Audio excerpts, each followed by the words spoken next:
ये है दिल्ली दर्पण। नॉर्थ दिल्ली का अशोक विहार दिल्ली का सामाजिक और धार्मिक नगरी के रूप में जाना जाता है। आज राम मंदिर के भूमि पूजन पर भी अशोक विहार में धर्म की ध्वजा लहरा रही थी। धार्मिक संस्थाओं ने आज सुंदरकांड किया और राम मंदिर से जुड़ी हुई चपाइयों का गायन किया। दिल्ली दर्पण टीवी ने विशेष रूप से ये रिपोर्ट तैयार की है। वैश्वदेवे पुरते देव्यागात् यस्यामि मा बहव्यस्तन्वो पीतपृष्ठाः। शत शत वंदन कौशल नंदन, शत शत वंदन कौशल नंदन। कण कण में तेरा धाम भजो रे मन, जय जय जय सिया राम। नॉर्थ दिल्ली के अशोक विहार क्षेत्र को यहाँ के लोग धर्म नगरी कहते हैं, तो इसकी वजह है यहाँ न केवल वर्ष भर सामाजिक धार्मिक आयोजन होते रहे हैं, बल्कि दिल्ली के सबसे बड़ी और भव्य रामलीलाओं में शुमार 2 रामलीलाओं का आयोजन भी यहाँ होता है। आज जब श्री राम मंदिर निर्माण की प्रक्रिया शुरू हुई तो इनके भी आनंद की कोई सीमा नहीं रही। यहाँ हवन हुआ और फिर शुरू हुआ राम मंदिर निर्माण के संकल्प और सफलताओं के गाथा के गीत। बरसों बरस के बाद ये शुभ दिन आया है बरसों बरस के बाद ये शुभ दिन आया है। हर तरफ मेरे श्री राम का ध्वज लहराया है। इस आयोजन में अशोक विहार की तमाम सामाजिक धार्मिक संस्थाओं के प्रमुखों प्रभु श्री राम के चरणों में अपनी हाजिरी लगाई। दिल्ली दर्पण टीवी से बात करते हुए रामलीला कमेटी से जुड़े लोग भी इस मौके को दिवाली से पहले दिवाली ही मान रहे हैं। हमारी इस विशेष कड़ी में हम इस वक्त मौजूद हैं अशोक विहार इलाके में। अशोक विहार इलाके में 2 प्रमुख बड़ी रामलीलाएं पूरी दिल्ली में जानी जाती हैं अपने भव्य आयोजनों के लिए। इसी में अशोक विहार फेज 1 रामलीला कमेटी ने एक भव्य आयोजन यहाँ पे किया है। सुबह से यहाँ पे हवन चल रहा था और उसके बाद अब संगीतमय कार्यक्रम होगा, भक्तिमय कार्यक्रम होगा। 12 बजे के आसपास अयोध्या में भूमि पूजन का कार्यक्रम शुरू होगा। प्रधानमंत्री नरेंद्र मोदी वहाँ पर पहुँचेंगे और हम भी आपको दिल्ली के अलग अलग इलाकों से लगातार हम आपको दिखा रहे हैं। और हम इस वक्त खड़े हैं अशोक विहार इलाके में, जहाँ पर अशोक विहार फेज 1 की जो रामलीला कमेटी है उसने एक बहुत भव्य आयोजन प्रोग्राम यहाँ पे किया हुआ है। चंद्र बलवानी जी, क्या क्या कार्यक्रम आपने रखा है आज? आज हमारे लिए बहुत गर्व का दिन है। आज प्रभु श्री राम के मंदिर निर्माण का दिन है, जिसका वर्षों से इंतजार था। अशोक विहार रामलीला कमेटी बिल्कुल पूरे देश को, पूरी दुनिया में हिंदू समाज को, सबको, संतों को इंतजार था। आज किस तरह से सेलिब्रेट कर रहे हैं इसको, क्या क्या आयोजन आपने रखा है? कोविड-19 की वजह से सब लोग तो वहाँ जा नहीं पाते, इसलिए हम लोगों ने अशोक विहार रामलीला कमेटी फेज 1 वालों ने एक हवन का प्रोग्राम रखा है। साथ में हमारे जो म्यूजिक डायरेक्टर हैं श्री भगवान जी, उनके द्वारा प्रभु राम की चौपाइयाँ और हनुमान चालीसा पे एक नृत्य होगा।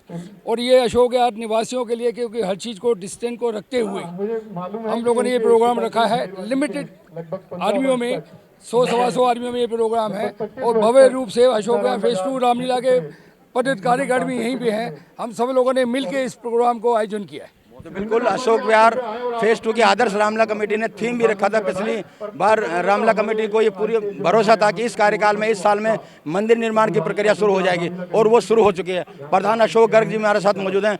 आपने पिछले साल बड़े उत्साह के साथ ये मैसेज दिया था और ये लगभग ये मान रहे थे कि इसी साल, इसी कार्यकाल में राम मंदिर निर्माण बनकर तैयार हो जाएगा।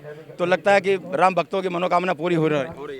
500 वर्षों के गुलामी के चिन्ह आज हमारे देश के प्रधान सेवक परम श्रद्धेय मोदी जी मिटाने जा रहे हैं। आज दोपहर को 12:44 पे एक भव्य आयोजन अयोध्या में होने जा रहा है। पूरे विश्व में जितने भी हिंदू समाज के लोग हैं उनके लिए आज देव दीपावली का पर्व है। आज से बड़ी दीपावली शायद 500 वर्षों में कभी नहीं बनी होगी।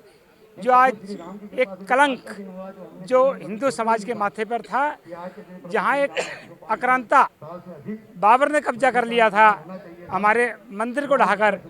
ये तो मोदी जी का दूसरा कार्यकाल है। पहले कार्यकाल में मोदी जी ने अपनी बाधाएं दूर की। दूसरे कार्यकाल में जैसे आपने पिछले वर्ष 5 अगस्त को देखा, धारा 370 को हटाया, 35A को हटाया, गुलामी से आज़ादी दिलवाई श्रीनगर को, जम्मू कश्मीर को।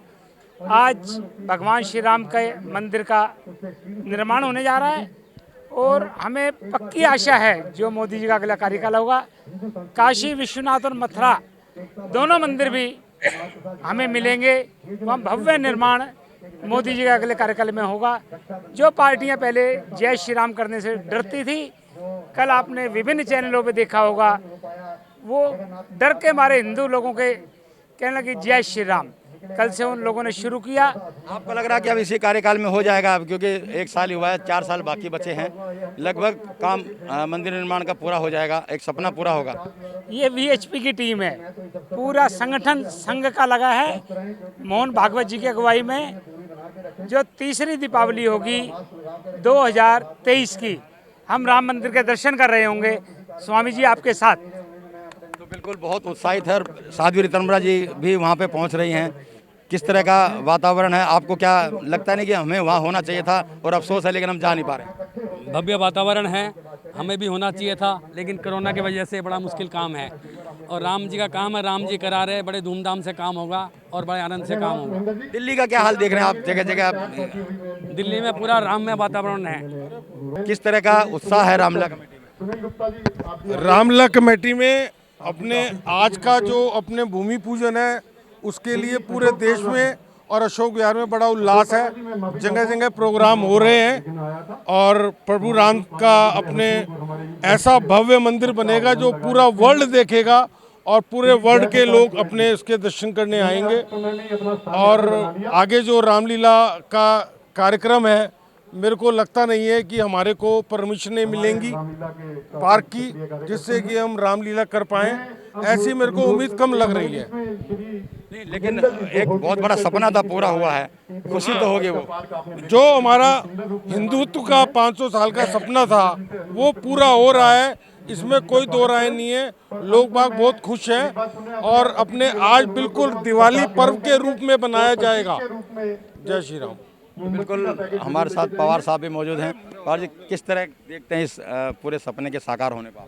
देखिए, 500 साल से जो एक हम लोगों के लिए एक बाधा बनी हुई थी, आज मोदी जी के अथक प्रयास के द्वारा आज श्री राम मंदिर बनने जा रहा है, उसका भूमि पूजन है। अशोक विहार ई ब्लॉक के अंदर में भी रामलीला फेस कमेटी फेस 1 ने हवन का आयोजन किया हुआ है। रामचरितमानस की चौपाइयाँ हैं, उसका आयोजन है और उसके साथ ही राम दरबार लगा हुआ है। और रामलीला के जो हमारे प्रमुख पात्र हैं, राम, रावण, हनुमान, लक्ष्मण, परशुराम, वो भी आए हुए हैं, उनके भी संवाद यहाँ पर होंगे। तो हल्की से रामलीला की एक झलक भी आपको यहाँ पर देखने की मिलेगी हवन के साथ। कोरोना महामारी के चलते इस वर्ष धार्मिक आयोजन नहीं हो रहे हैं। रामलीला कमेटी के अध्यक्ष भी मान रहे हैं कि इस वर्ष रामलीला नहीं होगी, लेकिन आज के दिन जो तोहफा उन्हें मिला है वह ऐतिहासिक है। ललित जी, अभी संशय है कि रामलीला होगी कि नहीं होगी, क्या कुछ रहने वाला है? दिल्ली दर्पण से आप पधारे, आपका बहुत बहुत स्वागत है। कोरोना महामारी के चलते हुए जैसा कि माहौल इस समय देश में चल रहा है, सोशल गैदरिंग बिल्कुल डिसअलाउ, बिल्कुल ही भारत सरकार की तरफ से अलाउड नहीं है। इसके चलते हुए और महामारी का खतरनाक सतर देखते हुए जब बड़े बड़े आयोजन जो हिंदुओं के इस समय गुजर रहे, रक्षाबंधन निकल गई, जगन्नाथ यात्रा निकल गई और दूसरे जितने बड़े बड़े आयोजन हैं वो सब इस समय कहीं ना कहीं तकलीफ में आ गए और नहीं अपने आप को कर पा रहे। तो रामलीलाओं का भी भविष्य मेरे को बहुत अच्छा नहीं नज़र आ रहा है इस साल कि ये कोरोना बीमारी, क्योंकि ये समाज की ऐसी बीमारी है जहाँ लोगों की गैदरिंग बिल्कुल भी अलाउड नहीं की गई है। तो उस सबको, उस खतरे को भांपते हुए मैं नहीं समझता कि ये रामलीला इस तैयारियों को इस बार रूप दे पाएंगी। मंदिर बनाने का पुराना अनुबंध है, मंदिर बनाने का पुराना अनुबंध है।